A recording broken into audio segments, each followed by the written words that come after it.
Joo. Eli kiva Kati, kun sä oot lupautunut tähän haastatteluun, että kerrotko sä kuka sä oot ja mistä sä tulet? Joo, eli Ruusuvirran Kati ja mä oon Lehteen 4. kerroksessa palveluesimiehenä. Ja me ollaan Päijät-Hämeen hyvinvointikuntayhtymän asumispalveluyksikkö. Ja montako asukasta teillä onkaan? Meidän koko talossa, kun meillä on 5 yksikköä, niin on 195 asukasta, mutta mun kerroksessa on 41 asukasta. Minkälaisia kokemuksia sulla on maahanmuuttajataustaisista työntekijöistä ja heidän perehdytyksistään? Mulla on aika monenlaista kokemusta, että mä oon pitkälinjan esimies ja mulla on erilaisia maahanmuuttajataustaisia työntekijöitä ollut niin opiskelijoina kuin omina työntekijöinä. Että tällä hetkellä mulla on 2 työntekijää, joilla on toisen maan tausta siellä takana, mutta ovat opiskelleet Suomessa lähihoitajaksi. Jos sitten käydään ihan näitä perehdytyksen erilaisia asioita läpi ja minkälaisia kokemuksia ja näkemyksiä ja käytänteitä sä oot niin hyväksi huomannut, niin ihan jos ajatellaan niitä työtehtäviin perehdyttämistä, niin mitä sä oot nähnyt ja kokenut niin toimivaksi ratkaisuksi? No mun mielestä ensimmäinen koko tässä asiassa on tärkeää se, että työyhteisössä keskustellaan asioista ja etukäteen ollaan tiedossa ja sitten puhutaan avoimesti ja se työyhteisön avoimuus ja suvaitsevaisuus täytyy olla kunnossa. Joo. Ja se perehdyttämisessä tärkeintä on tietenkin nimetä perehdyttäjä, että se työntekijä, joka tulee tai opiskelija, joka tulee, niin hänellä on nimetty ohjaaja, joka sitten perehdyttää niin työtehtäviin kuin työyhteisön toimintoihin ja tapoihin. Ja sen jälkeenkin hänellä on nimetty joku, joka ohjaa, jolta hän voi suoraan kysyä.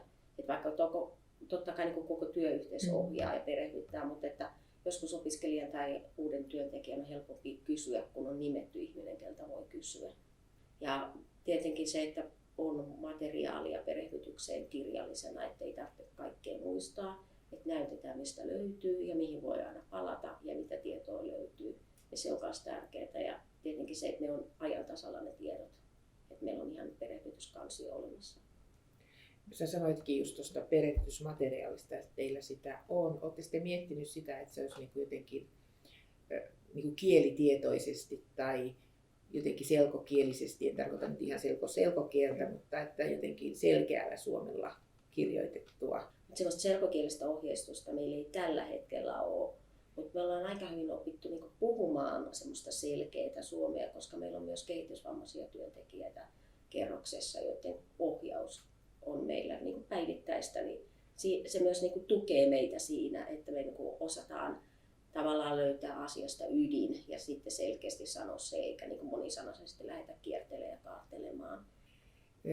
Oletko sitä ajatellut joskus ja miettinyt sitä ja onko teillä huomioitu, että jos on maahanmuuttajataustainen uusi työntekijä, niin onko se perehdytysaika sitten sama kuin tavallaan jos tulee suomalaistaustainen vai onko siinä eroa ollut? Se on hyvin yksilökohtaista, että aina perehdytys riippuu siitä, että minkälainen se työntekijä on ja mikä on hänen valmiudet ja mikä on hänen taustansa, että kuinka paljon hän on tehnyt töitä vai onko ensimmäinen työpaikka tai harjoittelupaikka ja mikä on hänen tieto suomalaisesta kulttuurista ja työkulttuurista.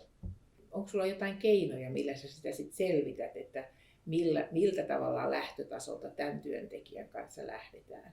Mun mielestä se näkyy niin heti niissä ensimmäisissä päivissä, jolloin siihen pystyy heti pystyy perehdyttämään, kun tulee mun kanssa juttelemaan, että no mitäs me nyt tehdään ja onko jotain, mitä meidän pitäisi huomioida. Tai tuut sä juttelemaan hänen kanssaan, että mä oon nyt jutellut, mutta se ei nyt oikein mennyt perille. Ja sitten kyllä me nyt on käytetty sitäkin, että ensin selitetään suomeksi ja sitten jos tuntuu, että ei ymmärrä, niin käännetään englanniksi sitten vielä, että hei, että mistä on kyse.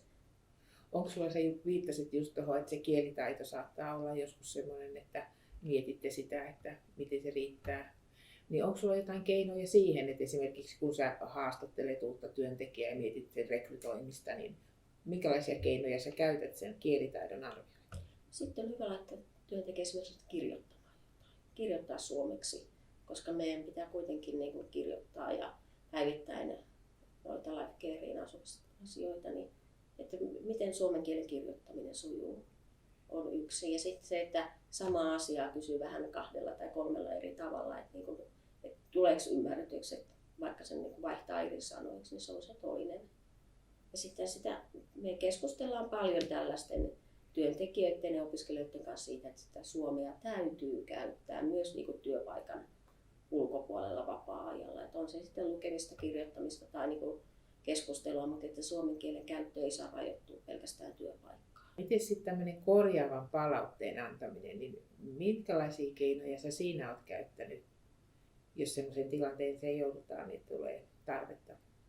Yleensä sitä tilannetta lähdetään käymään läpi sillä, että mitä on tapahtunut, että miten toimit ja sitten, että tuliko mieleen, että voisi toimia toisellakin tavalla, että miten sä nyt toimisit, jos nyt otetaan uudestaan tämä asia, että oliko siinä jotain sun mielestä, niin kuin työntekijän mielestä jotain sellaista, joka ei niin kuin mennyt ihan niin kuin olisi pitänyt ja sitä kautta lähdetään. Ja kyllä mä oon sen huomannut, että heidän kanssaan suoraan asiallisesti puhutaan ja sanotaan, että nyt puhutaan tästä työasiasta, että tämä ei niin kuin ole sinua henkilönä, vaan että tämä koskee tätä tehtyä työtä. Pyritkö se siihen, että sä annat palautetta henkilökohtaisesti vai onko siinä sitten se työryhmä mukana? Tai...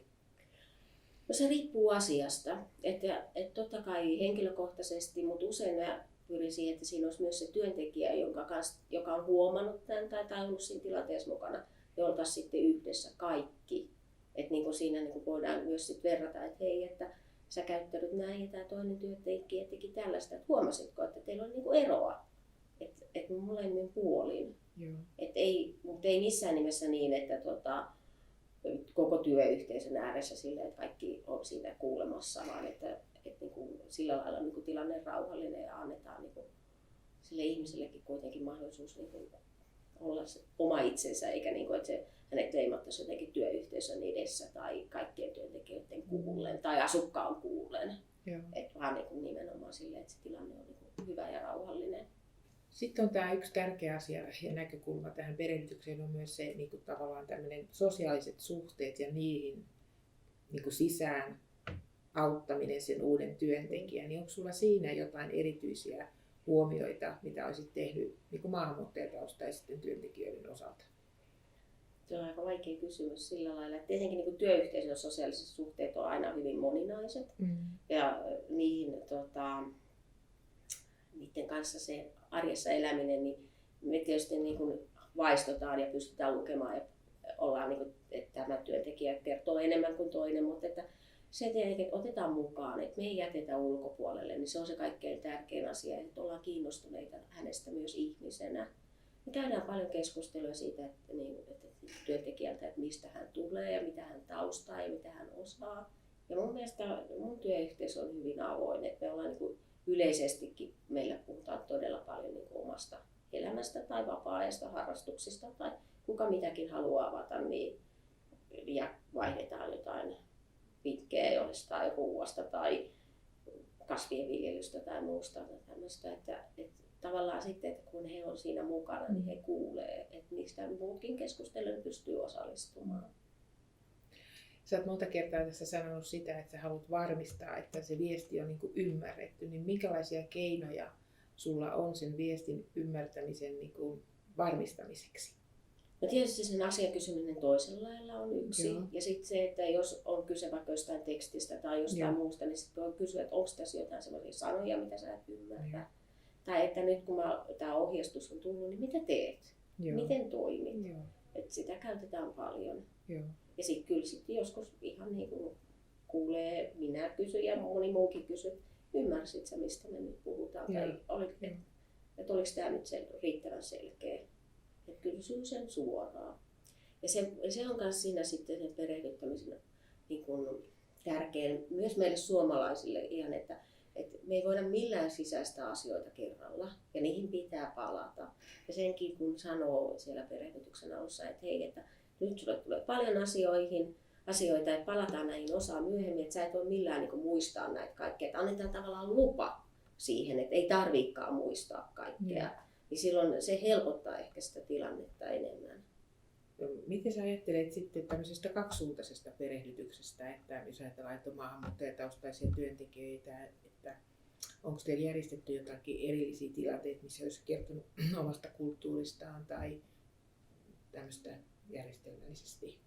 On. Itse asiassa meidän talossa, kun mehän ollaan tämmöinen kulttuuripainotteinen palvelukeskus yleisesti, niin meillä on paljon erilaisia opiskelijoita ja erilaisia työntekijöitä koko tässä talossa, niin meillä on ollut ihan semmoisia teemapäiviä koko talolle. Eli että siellä on ollut monesta eri kulttuurista kertomista ja siellä on työntekijät sekä asukkaat päässyt tutustumaan. No sitten, jos on tullut sellaisia niin kuin kitkatilanteita tavallaan siellä työyhteisössä tästä kulttuurinäkökulmasta, niin miten te niitä olette ratkonut? No, kyllä me ollaan ratkottu niin, että lähdetty käymään keskustelua, että meillä suomalaisessa hoitokulttuurissa tiettyjen hoitosäädösten mukaan pitää toimia näin. Ja sitten käyty sitä, että jos se eroaa vaikka on erilaista heidän kulttuurissaan, että mikä se ero on ja miksi me perustellaan, että miksi meillä toimitaan näin, että tämä ei ole mutua eikä tämä ole kenenkään keksimään juttua, että meidän säädökset on näin tai meidän toimintatavat on näin. Tai sitten tämän asukkaan kohdalla tämä asukas haluaa asiat näin ja silloin me mennään sen asukkaan mukaan, eikä sitten lähdetä miettimään, että minä hoitajana haluaisin toimia näin. No miten sä ajattelisit sitten semmoiselle esimiehelle, jolle ei kauhean ole vielä paljon kokemusta maahanmuuttajataustaisen henkilön perehdytyksestä, niin minkälaisia neuvoja sä haluaisit antaa? Rohkeutta siihen, että uskaltaa lähteä kokeilemaan ja sitä avoimuutta ja sitä vuorovaikutusta sen niin työntekijän kuin vaikka sitten jonkun toisen kollegan kanssa, että mitä kaikkea pitää huomioida tai jos on jotain vierasta, että onko jotain, vaikka pystyykö hän tutustumaan siihen kulttuuriin etukäteen tai liittyykö siihen jotain asioita, joita pitää huomioida, niin kysyy jotain toiselta kollegalta tai jotain semmoiset, joilla on tietotaitoa osaamista siihen liittyen. Että niitä netin ihmeellisestä maailmasta löytää vaikka mitä, jos on vaan halua ja kiinnostus. Mutta mun mielestä kaikkein tärkein on se, että pitää olla avoin ja ottaa rohkeasti vaan lähteä. Että se rikastuttaa työyhteisöä ja se antaa paljon enemmän. Ja sitä paitsi, että se on tulevaisuutta. Meillä ihan varmasti jokaisessa työyksikössä tulee tulevaisuudessa olemaan henkilöitä, jotka ei ole täysin kantasuomalaisia. Että joko he ei ole ulkoisesti tai sitten heillä on ovat vasta tulleet Suomeen. Että se antaa enemmän kaikille. Se on rikkaus ja se on se tärkein. Sen kun muistaa sen, että se on positiivinen voimavara, niin sillä pääsee jo pitkälle.